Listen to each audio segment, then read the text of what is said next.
Hello, and welcome to part 2 of Little Women, an audio play presented by Far From the Tree Productions. I'm Joelle Waiminga, and I'm the executive director of Far From the Tree Productions, and I play the determined and passionate Amy March. Little Women was originally written in 1868 and 1869 on the stolen lands of the Algonquin Nation, specifically the Nipmuc tribe in Musketaquid, known today as Concord, Massachusetts. This play was created and recorded on colonized lands spanning the globe. These lands include the unceded traditional territory of the Coast Salish peoples, including the Squamish, Tsleil-Waututh, and Musqueam First Nations, whose land is now called Vancouver, British Columbia, the Blackfoot peoples, including the Siksika, Kainai, and Piikani First Nations, whose land is now called Calgary, Alberta, and the Darug, Kooringa, and Darawal peoples, whose land is now called New South Wales, Australia. We would like to thank all of the incredible artists whose generous and dedicated work made this production possible. We hope you enjoy the show.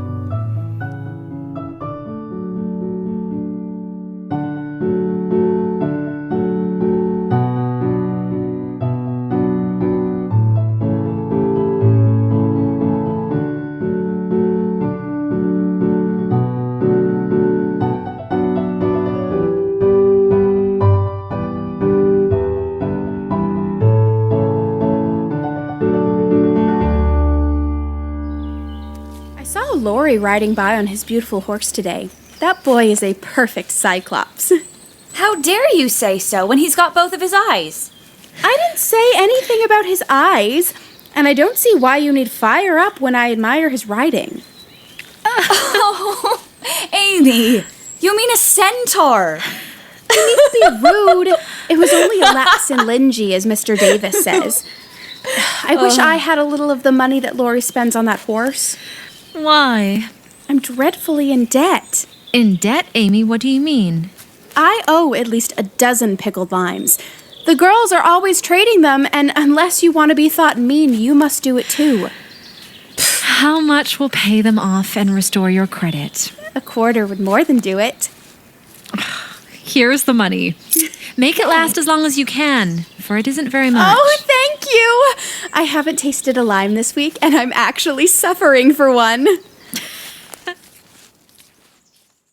Amy was rather late at school the next day, but could not resist the temptation of displaying with pardonable pride a brown paper parcel filled with pickled limes.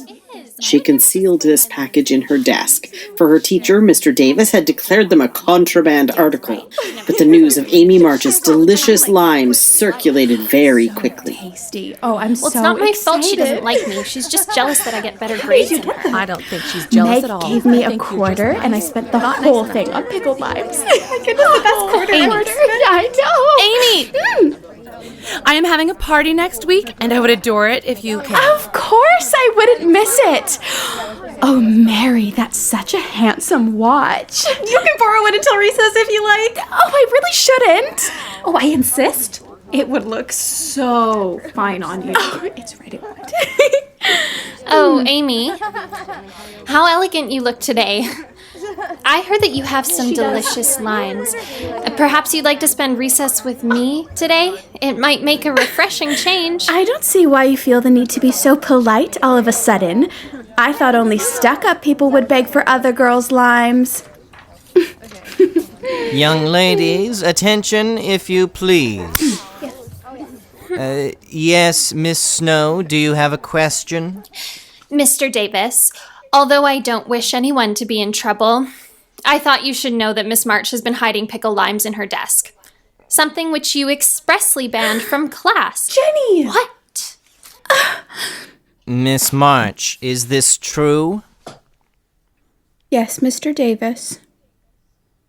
Come to the desk. Bring with you the limes.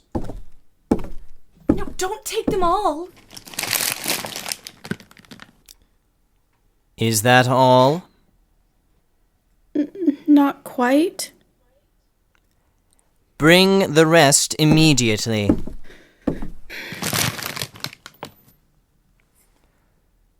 You are sure there are no more? I never lie, sir. So I see. Now take these disgusting things and throw them out the window. Young ladies, you remember what I said to you a week ago. I am sorry this has happened, but I never allow my rules to be infringed. Miss March, hold out your hand. What? Your hand, Miss March.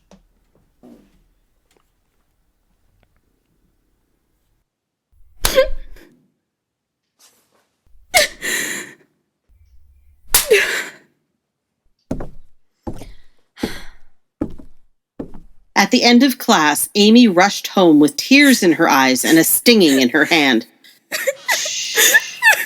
Oh, my darling. Oh, Mother, it was awful. I was so humiliated, and I never want to see that dreadful Mr. Davis again. Please don't make me go back there.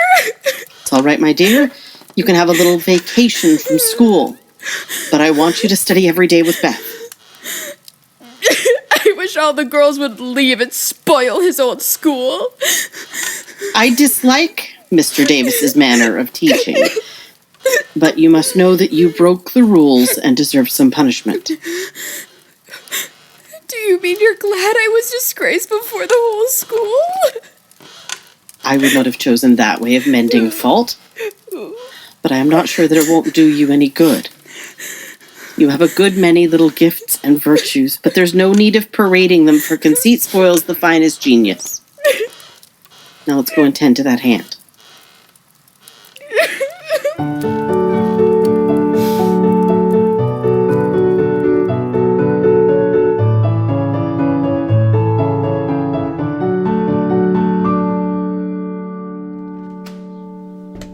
Where are you going? Little girls shouldn't ask questions. Meg, do tell me. Beth is fussing over her piano, and I haven't got anything to do. And I'm so lonely. I can't, dear, because you aren't invited. You're going somewhere with Lori. I know you are. You can't go, Amy, so don't be a baby. You were whispering and laughing together last night with Lori, and you stopped when I came in. Aren't you going with him? Yes, we are. Now stop bothering. I know. You're going to the theater. Mother says I might go, and I've got enough money. You may go next week with Beth and have a nice time. But I want to go with you and Lori. Please, Meg, I'll be ever so good. Suppose we shall take her? I don't believe Mother would mind. If she goes, I shan't. And if I don't go, Lori won't like it. And it would be very rude after he invited only us. I will pay for myself, and Lori hasn't anything to do with it. You can't sit with us, for our seats are reserved. And you mustn't sit alone, so Lori will give you his place, and that will spoil our time. You must stay here where you are. You'll be sorry for this, Joe March. Just see if you ain't. Aren't, Amy.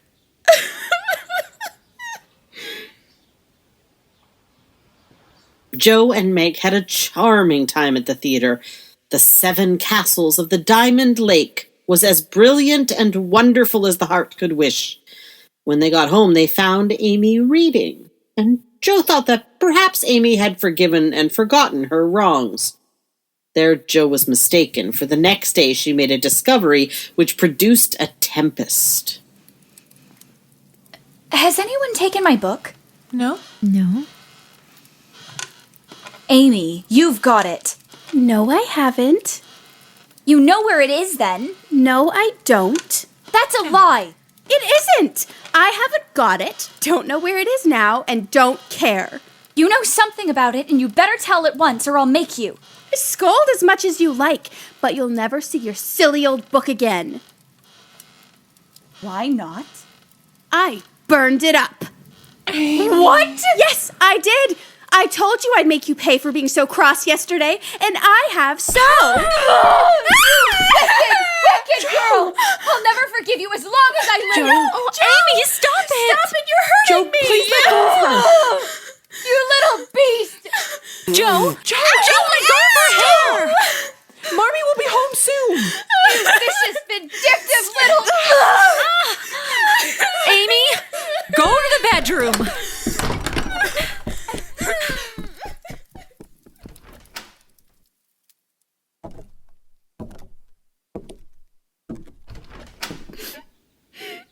Amy, that book was the pride of Joe's heart. It may have only been a half-dozen little fairy tales, but she worked over them patiently. Why did you do it? He was so rude. That doesn't give you an excuse to destroy her life's I'm work. so sick of feeling like the baby. I'm just as clever as Joe, but I can never do anything that she gets to. You soon will get to. But first you must realize what you've done wrong and beg for forgiveness. I'll try, Mother.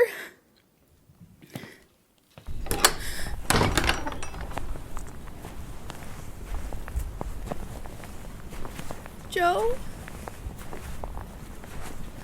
Please forgive me, Joe. I'm very, very sorry. I never shall forgive you. Joe! Please? I am really, truly sorry. Just leave, Amy. Leave. It was not a happy evening, for though they sewed as usual while I read aloud from Edgeworth, something was wanting and the sweet home peace was disturbed. Joe still looked like a thundercloud the next morning, and without a word took her skates and went out the door in search of Laurie. There! She promised I could go skating next time. But she'll never let me come now. It is very hard to forgive the loss of her precious little book. But I think she might do it if you try her at the right minute. Go after them. Don't say anything till Joe has got good nature with Laurie. Then take a quiet minute and just kiss her or do something kind. I'm sure she'll be friends again with all her heart. I'll try.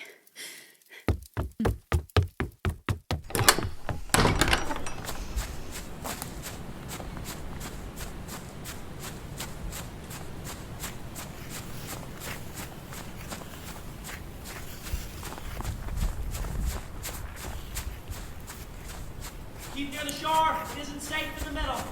All right.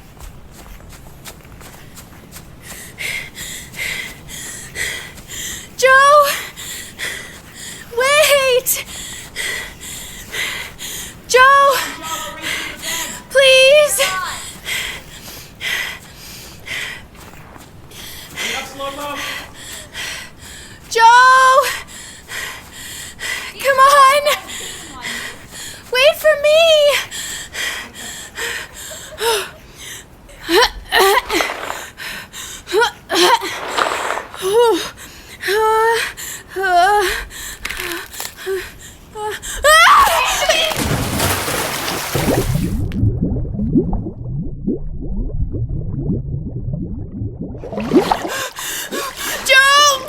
Come on, Amy, grab this branch.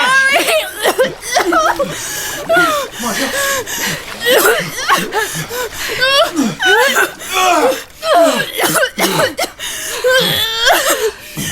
Joe, wrap your coat around her. We need to get her home. It's okay.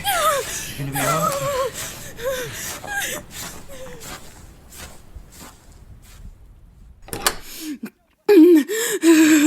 Amy! Joe, what happened? Fell through the ice. My dear, let's get you by the fire. Meg, boil some water.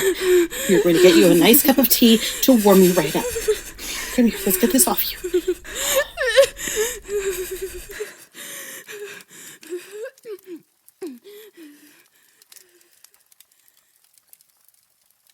Marmee? Yes, dear. Are you sure she's safe? Quite safe, dear. She's not hurt and won't even take cold, I think. Oh, you were so sensible in covering her and getting her home quickly. Laurie did it all. I only let her go. Mother, if she should die, it would be my fault. It's my dreadful temper. I try to control it. I think I have, and then it breaks out worse than ever. Never get tired of trying, and never think it is impossible to conquer your fault. You don't know. You can't guess how bad it is. It seems as if I could do anything when I'm in a passion. Joe, dear, we all have our temptations, some far greater than yours, and it often takes us all our lives to conquer them. You think your temper is the worst in the world? But mine used to be just like it. Yours, Mother. You never get angry. I'm angry nearly every day of my life, Jo. How did you learn to keep still? That is what troubles me. For the sharp words fly out before I know what I'm about, and the more I say, the worse I get, till it's a pleasure to hurt people's feelings and say dreadful things. My own mother used to help me, but I lost her when I was a little older than you are, and for years I had to struggle on alone, for I was too proud to confess my weakness to anyone else. I had a hard time, Jo. Shed many a bitter tear over my failures, for in spite of my efforts, I never seemed to get on. Then your father came. I was so happy that I found it easy to be good. But by and by, when I had 4 little daughters around me and we were poor, then the old trouble began again, for I am not patient by nature, and it tried me very much to see my children wanting anything. What helped you then? Your father? He never loses patience, never doubts or complains, but always hopes. He helped and comforted me, showed me that I must try to practice all the virtues I would have my little girls possess, for I was their example. It was easier to try for your sakes than for my own. Ormy, if I am ever half as good as you, I shall be satisfied. I hope you will be a great deal better, dear. I will try. I truly will. Are you all right? Speaking of your father reminds me how much I miss him. Yet you told him to go, and didn't cry when he went.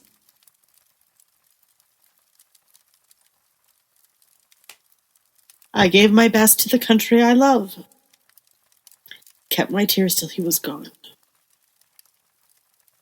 If I don't seem to need help, it is because I have a better friend, even than father, to comfort and sustain me. My child, the troubles and temptations of your life are beginning, and maybe many, but you can overcome and outlive them all if you learn to feel the strength and tenderness of your heavenly Father as you do that of your earthly one. His love and care never tire or change, can never be taken from you, but may become the source of peace, happiness, and strength. Believe this heartily and go to God with all your little cares and hopes and sins and sorrows as freely as you come to your mother. And get some sleep.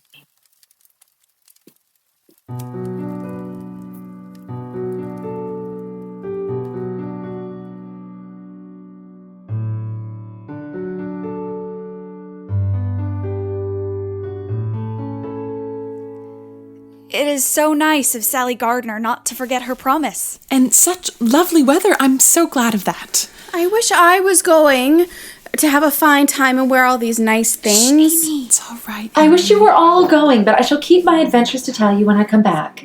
Sally Gardner had invited Meg to stay with her for a fortnight and attend splendid parties and dinners where she would be introduced to society. So, in anticipation of the trip, the March sisters crowded around Meg, helping her to pick out the best and most fashionable dresses and accessories that she had. Have any of you seen my white gloves? I can't remember where I put them. I suppose I'll have to borrow a pair of Mother's for the party. What did Mother give you out of the treasure box? a pair of silk stockings, the pretty carved fan, and a lovely blue sash. That's nice. It will look nice over my new muslin skirt. Oh, it looks heavy for spring, doesn't it? I wish I could have a violet silk, but there was no time to get one made. Never mind, you always look like an angel in white. Oh, it isn't low-necked, and it doesn't sweep enough. It doesn't I wonder if I sweep shall ever be happy enough to have real silks and lace on my caps. You said the other day you'd be perfectly happy if you could only go to the gardener's. So I did. Well, I am happy. The next day was fine, and Meg departed in style. The gardeners were very fashionable, and Meg was rather daunted at first. But they were kindly people, and soon put their guests at ease. Oh, Meg, you look an absolute picture in white. I think I will call you Daisy. May I? Daisy's a very pretty name. Oh, I cannot wait for the dance tomorrow night. I've got a new pink silk for it. What shall you wear? This one. Oh. Why don't you send home for another? I haven't got another. Only that? Well, where is the use of having dozens of dresses with nowhere to wear them to, I suppose? Oh, I've just the idea. I've got a sweet blue silk that I've outgrown, and you shall wear it to please me. Won't you, Daisy? Oh, you're very kind, but I don't mind my old dress. Do let me dress you up in style. You'd be a regular little beauty with a touch here and there. I suppose. Only if you don't mind. Ooh, I shan't let anyone see you till you are done, and then we will burst upon them like Cinderella and her godmother going to the ball. On Thursday evening, Sally shut herself up with her maid, and together they turned Meg into a fine lady. They crimped and curled her hair, polished her neck and arms with fragrant powder, and laced her into a sky blue dress that was so tight she could hardly breathe. Oh. Oh, mademoiselle est charmante. Très jolie. I'm afraid to go downstairs. I feel so strange and stiff and half-dressed. I don't feel like myself. You don't look a bit like yourself, but you are very nice. Careful down the stairs. You can do it, Daisy. Presenting Miss Daisy March. Miss Daisy March, is it? Laurie! I didn't know you would be here. Joe wanted me to come and tell her how you looked, so I did.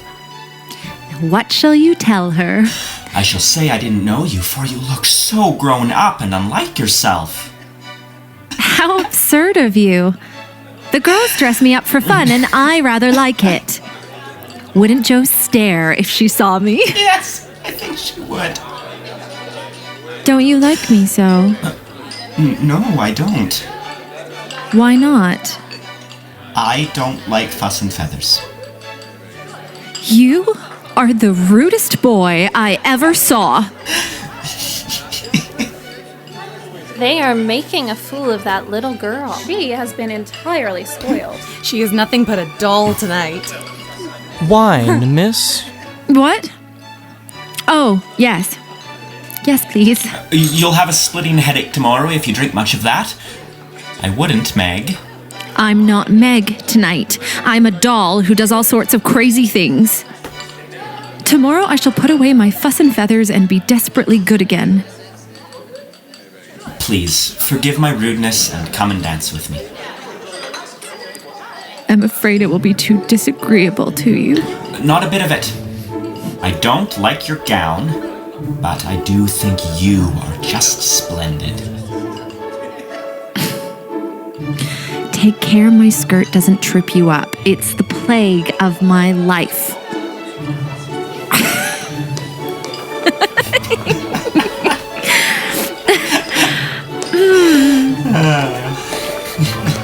Laurie, will you do me a favor? Please don't tell them at home about my dress tonight. They won't understand. Then why did you do it? I shall tell them, but I'd rather do it myself. I give you my word I won't. Only, what shall I say when they ask me? Just say I looked pretty well and was having a good time. I'll say the first with all my heart, but how about the other? You don't look as if you were having a good time.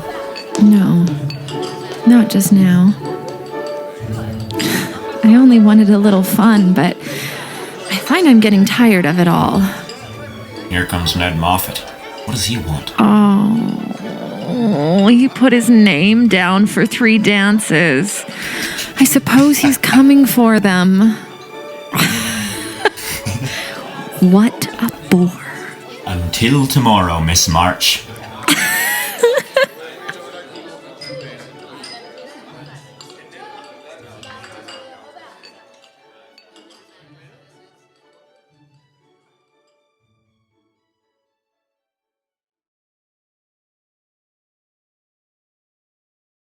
As spring came on, a new set of amusements became the fashion, and the lengthening days gave long afternoons for work and play of all sorts.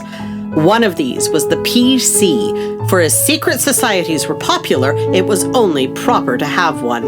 And as the girls admired Dickens, they called themselves the Pickwick Club.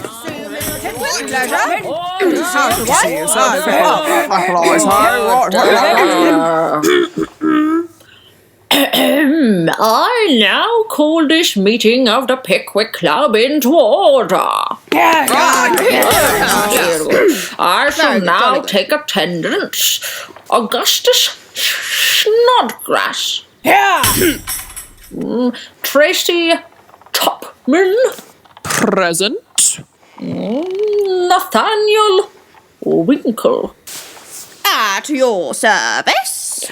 We have many new literary pieces that have been submitted to the Pickwick portfolio this week, and I'm sure we'll achieve much hilarity and silliness while reading them. But first, a few announcements, Mr. Winkle. Right. All right.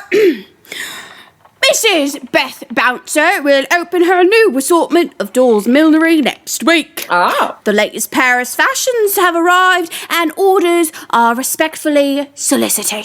Solicited. Shut up. Order. The Dustband Society will meet on Wednesday next and parade in the upper story of the clubhouse. The upper All story. members to appear in uniform and shoulder their brooms at 9 precisely. And a new play will appear at the Barnesville Theatre in the course of a few weeks, which will surpass anything ever seen on the American stage. Amazing. The Greek Slave, or Constantine the Avenger, is the name of this thrilling drama. Yes. Thank you, Mr. Winkle. Now, the first section in our paper is the discussion of... Mr. Pickwick, if I may. You have the floor, Mr. Snodgrass. Mr. President and gentlemen, I wish to propose the admission of a new member. One who highly deserves the honour, would be deeply grateful for it, and would add immensely to the spirit of the club, the literary value of the paper, and be no end jolly and nice. I propose Mr. Theodore Lawrence as an honorary member of the PC. Laurie? No!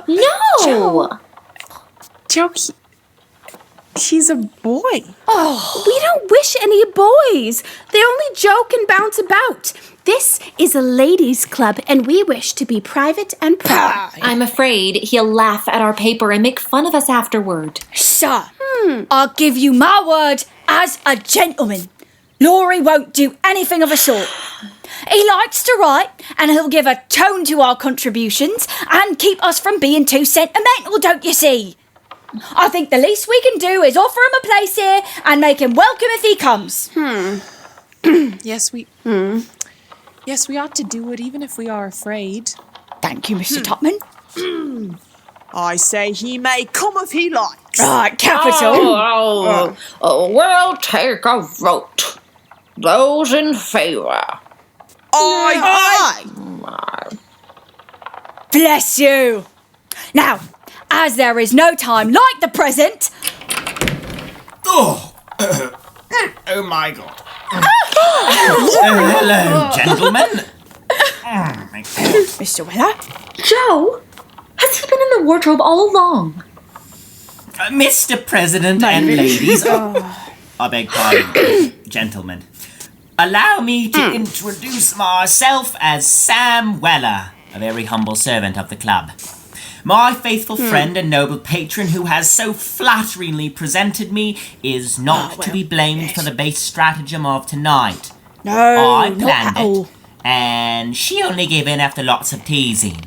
But on my honour, I never will do so again, and henceforth devote myself to the interest of this immortal club. Here. No, Percy. Go on. I merely wish to say that as a slight token of my gratitude for the honour done me, and as a means of promoting friendly relations between adjoining nations, I have set up a post office in the hedge in the lower corner of the garden with padlocks on the doors. Oh, lovely. Oh, lovely. Letters, manuscripts, books, and bundles can be passed in there. Allow me to present the club key, and with many thanks for your favour, take my seat. Sam Weller, well done, sir. Very good, very good. Weller, please join our club. Right now, Mr. Pickwick, where are we next? No one ever regretted the admittance of Sam Weller, for a more devoted, well-behaved, and jovial member no club could have. The post office was a capital institution and flourished wonderfully, for nearly as many strange things passed through it as through a real office. Tragedies and cravats, poetry and pickles, garden seeds and long letters.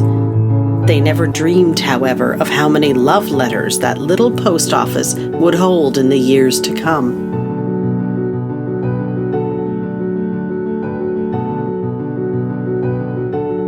As the summer came and went, you could often find Joe upstairs scribbling away, writing story after story, hoping that one of them might be good enough to be published in the paper. Finally, one day in October, she had a manuscript that she deemed ready, so with all her courage, she made her way into town. Joe! Oh! I didn't know you were coming into town today. Oh, yes. I was, just running some errands. For Marmee. You are up to some mischief, Joe. So are you. What were you doing up in that billiard saloon? It wasn't a billiard saloon, but a gymnasium, and I was taking fencing lessons. I'm glad of that. Why? Then you can teach me. And when I play Hamlet, you can be Laertes, and we'll make a fine thing of the fencing scene. I'll teach you whether we play Hamlet or not. It will straighten you up capitally. Hey! But I don't believe that was your only reason for saying I'm glad. I was glad that you were not in the saloon, because I hope you never go to such places. It's no harm, Joe. I have billiards at home, but it's no fun unless you have good players. But you will get to liking it better and better, and will waste time and money, and grow into one of those dreadful boys. Can't a fellow have a little innocent amusement now and then without losing his respectability? Well, that depends on how and where he takes it. Mr. King's son had plenty of money, but he got tipsy and gambled it all away and was altogether horrid. Do you worry about me, Joe? A little. When you look moody or discontented. You've got such a strong will. If you once get started, I'm afraid you won't be able to stop.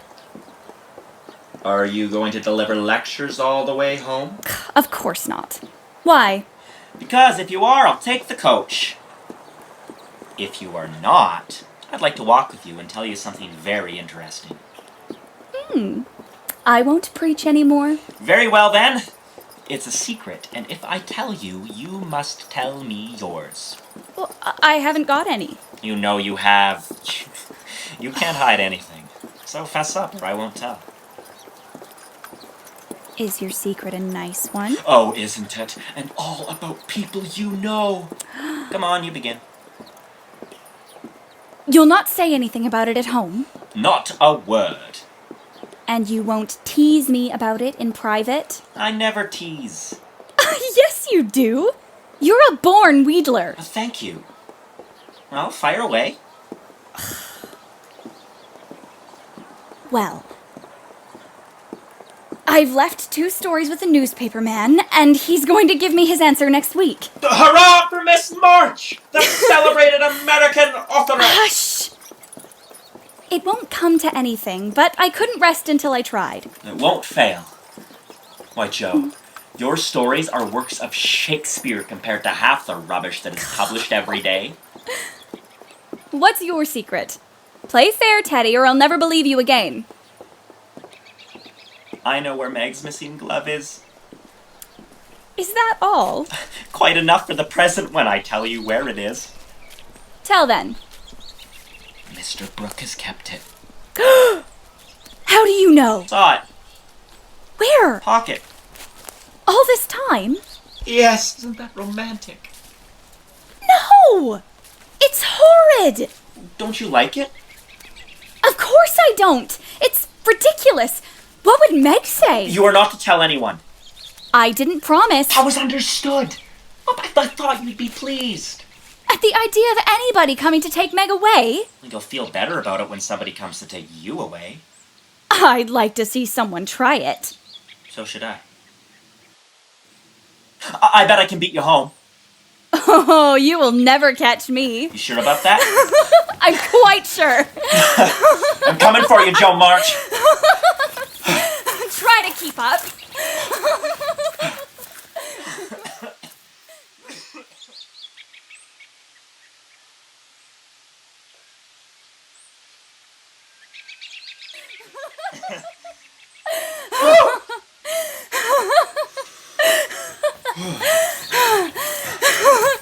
I wish I was a horse, then I could run for miles in this splendid air and not lose my breath. Help me find my hat. What in the world are you doing? Oh, Meg. Getting leaves. Oh. And hairpins. They grow on this road, Meg. So do combs and brown straw hats. You've been running, Joe. When will you stop such romping ways? Oh, never, till I'm stiff and old and have to use a crutch. Dear me. How is Mr. Brooke, Laurie? I hope you're not causing him too much trouble. When have I ever caused trouble? Why do you care how Mr. Brooke is? No reason. And where have you been calling all so fine? At the gardener's. Sally was telling me all about Belle Moffat's wedding. It was very splendid, and they have gone to spend the winter in Paris. Do you envy her? I'm afraid I do. I'm glad of it. Why? Because if you care much about riches, you will never go and marry a poor man. I shall never go and marry anyone. Meg! Joe! Come quick! What is it, Amy? We got a telegram this afternoon. A telegram? Papa is very ill. No. No. Please come quick. Hurry.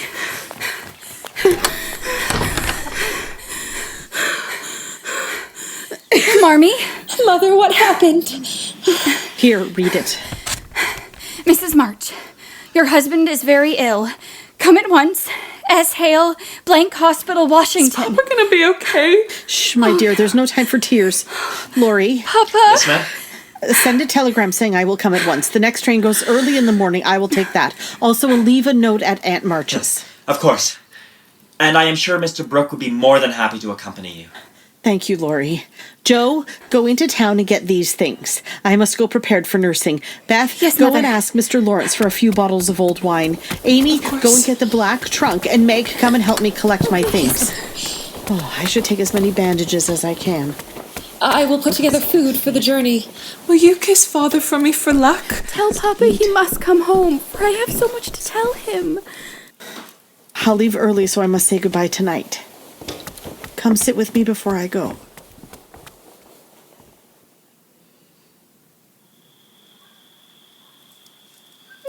Where is Jo? She's been gone for hours. I don't know where Jo is. I haven't seen her. Jo! There you are. We were getting worried, my dear. There. That's my contribution toward bringing Father home. What? $25. My dear, where did you get it? I hope you didn't do anything rash. I didn't beg, or borrow, or steal it. I earned it. I only sold what was my own. See? Your beautiful hair! It's gone! Beauty! My dear girl, there was no need of this. You don't look like my Joe anymore, but I love you dearly for it. It doesn't affect the fate of the nation, but it will be good for my vanity. It will do my brain good to have that mop taken off. Oh, thank you, Joe. It warms my heart to know how willingly you sacrificed your vanity, as you call it, to your love. Of course, Mother. Come, let's be together before Joe I go. comes with me.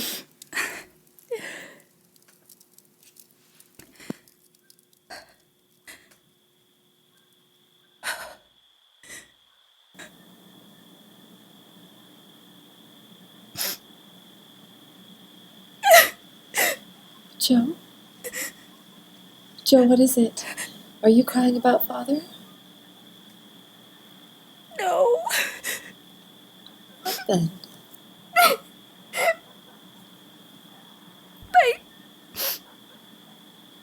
My hair. Oh. I'm not sorry. I'd do it again tomorrow if I could. It's only the vain, selfish part of me that goes and cries in this silly way. Did I wake you? I can't sleep. I'm so anxious. Let's think of something pleasant. I tried it. Felt wider awake than ever. What did you think of? Handsome faces. Eyes, particularly. What color do you like best? Brown. Sometimes. Blue are lovely.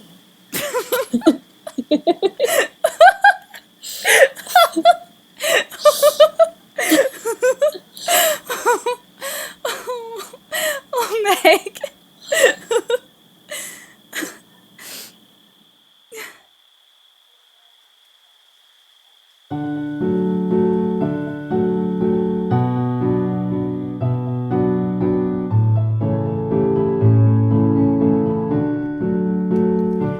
Thank you for listening to Part 2 of Little Women. Tune in next Saturday for Part 3. For more information about Far From the Tree Productions or to leave a donation, you can visit our website at www.farfromthetreeproductions.com. Subscribe to our newsletter for updates on all future projects, or you can follow us on Instagram at Far From the Tree Productions. We'll see you next week.